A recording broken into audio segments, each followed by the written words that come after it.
Hey everybody, welcome. Listen, we wanted to help you kind of envision a little bit what church is going to look like when you come back.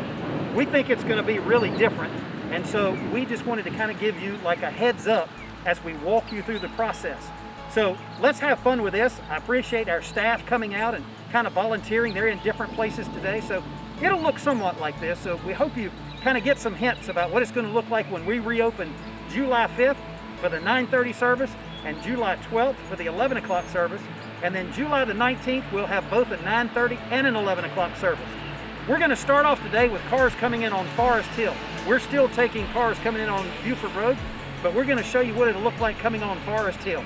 We're going to start off with somebody greeting you right here. Chris is greeting the car and he's going to point them towards another orange vest person. So here they come.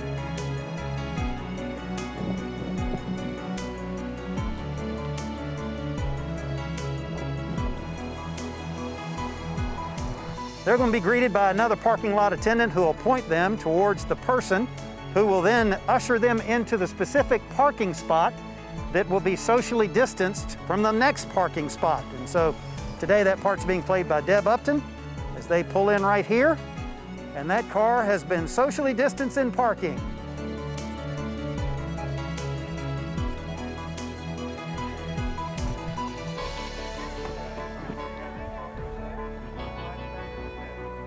So as the family comes out of the car, they'll be pointed towards the tent where they'll begin their journey inside.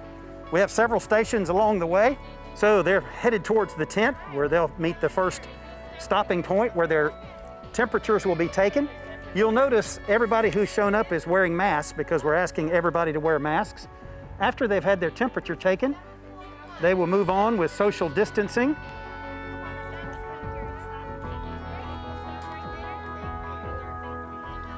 The second stage that they'll come to is somebody who will stop them and ask them 2 questions about COVID-19. Have they had COVID-19 or have they been around anybody who has had COVID-19? And answering those questions together, they'll move on to the next stage. The next step along the way is where they'll stop and check their reservation.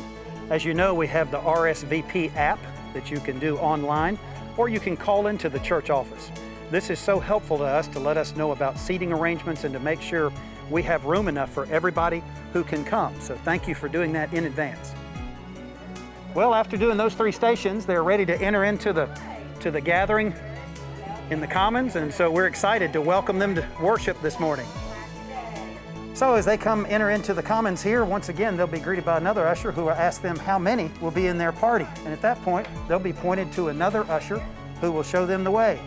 It's really important that you let us help you know where to sit, because one of the important things in the Commons is that there needs to be 4 chairs in between each family unit. So thank you for your patience in working with us and helping you get seated. So the usher will take them, and in the Commons, one of the things we have to do is begin seating at the front and making our way to the rear so that we can fill up every possible seat. So you notice this family of 4 will sit together, and then as they're seated, it will require 4 empty chairs next to them before the next family unit can be seated. One of the things that we'll ask people to do is that we will ask them to stand, and we will help them be ushered from the front to the back. So as you exit the Commons, you'll have an opportunity to give in the offering baskets that are there. We appreciate that so much, and they will continue on out the door where they will continue to do social distancing until they get to their car.